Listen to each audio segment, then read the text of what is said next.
साथियों नमस्कार। हमारे प्रीवियस ईयर प्रश्नों की श्रृंखला में यह चौथी क्लास है। इससे पहले 3 क्लास हो चुकी है 10-10 प्रश्नों की। आप जा करके उसको देख सकते हैं। चलिए आज की क्लास शुरू करते हैं। पहला प्रश्न है, 16 महाजनपदों की सूची उपलब्ध है। दो ऐसे ग्रंथ हैं, अगुंतर निकाय और भगवती सूत्र, जिसमें 16 महाजनपदों का उल्लेख किया गया है।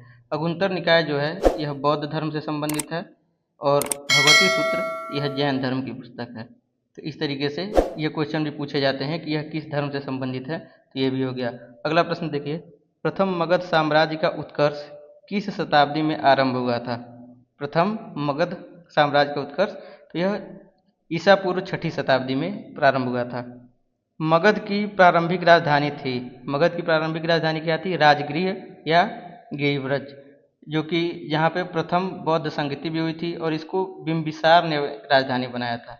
बिम्बिसार नामक एक राजा थे, उन्होंने राजधानी बनाया था राजगृह को। अगला है, अजातशत्रु के वंश का क्या नाम था? अजातशत्रु हर्यक वंश का था और इसी अजातशत्रु के शासन में प्रथम बौद्ध संगति हुई थी, जिसकी अध्यक्षता महाकश्यप ने की थी। अगला प्रश्न है, पाटलिपुत्र के संस्थापक कौन थे? तो यह उदयन थे। अगला प्रश्न है, किस शासक द्वारा सर्वप्रथम पाटलिपुत्र का राजधानी के रूप में चयन किया गया था? पाटलिपुत्र का राजधानी के रूप में चयन इन्हीं उदयन के द्वारा किया गया था। और प्लीज़ चैनल को सब्सक्राइब जरूर करिए। जब 50 सब्सक्राइबर हो जाएंगे तभी हम लाइव आ पाएंगे और लंबी क्लास हो पाएगी, तो इतना सपोर्ट करिए।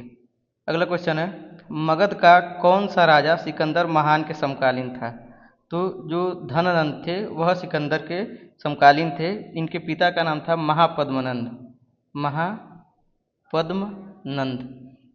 जो कि परशुराम, यह भगवान परशुराम से संबंधित एक उपाधि धारण करते थे, क्योंकि यह क्षत्रियों को लगभग, इनको एक तरीके से कहा जाता है कि इन्होंने क्षत्रियों का बहुत ज़्यादा संहार किया था, महापद्मनंद, इसलिए। अगला है, नंद वंश के पश्चात मगध पर किस राजवंश ने शासन किया? मौर्य वंश। मौर्य वंश नंद वंश के बाद शासक बना थे और यह थे चंद्रगुप्त मौर्य। चंद्रगुप्त मौर्य, यह इन्होंने ही स्थापित किया था यह वंश, मौर्य वंश, और इनके गुरु थे चाणक्य। इनके सहयोग से इन्होंने मौर्य वंश स्थापित किया था। अगला है, किसके ग्रंथ में चंद्रगुप्त मौर्य का विशिष्ट रूप से वर्णन हुआ है? वह है, जिसके ग्रंथ में इनका विशिष्ट रूप से वर्णन हुआ है वह विशाख दत्त का मुद्रा राक्षस। मुद्रा राक्षस एक किताब है विशाख दत्त की। तो यह विशाख दत्त, इन्होंने एक किताब लिखी मुद्रा राक्षस, जिसमें इन्होंने चंद्रगुप्त मौर्य का वर्णन किया है। पाटलिपुत्र में स्थित चंद्रगुप्त का महल मुख्यतः बना था, तो यह लकड़ी का बना था। और जो पाटलिपुत्र है इसी को वर्तमान में पटना कहा जाता है। तो आपको अगर वीडियो अच्छा लगा हो तो लाइक ज़रूर करिए और सब्सक्राइब प्लीज़ करिए, और इसका नोट्स भी बनाइए। आगे और क्लास आएगी और अब 10 से ज़्यादा प्रश्नों की तरफ हम देखेंगे। 10 से ज़्यादा प्रश्न लाएंगे और अलग अलग विषय के लाएंगे। जय हिंद।